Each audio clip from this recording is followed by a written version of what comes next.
weli wuu tabayaa maankaygii muddo dhowr ah ayaa ka soo wareegtay kala tageennii wakhtigu wuxuu ahaa mid aad u dheereeya isla markaana wata xasuustiisa iyo saamayntiisa gaarka ah farxaddii iyo qosolkii ay nafsadaydu baratay way weyday waanan u xiisay run ahaantii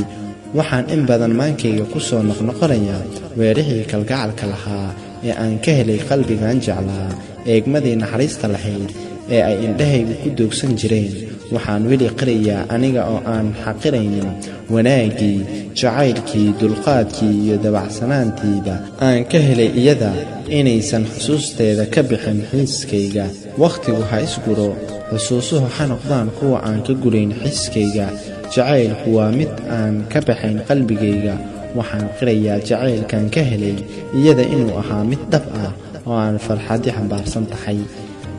idlada aan marayo waxaa igu wehliya xasuusteeda dabaylahan dhacayana waxaa dhufays iga ah xasuusteeda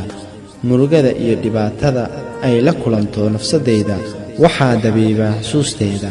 qalbigaygana kama bixin jacaylkan u hayay run ahaantii waan tabay balse xaqiiqdu waa inaysan xilligan ahayn qoftii aniga aan jeclaa farxaddii aan ka heli jiray balse ay tahay nin kale xaaskiisa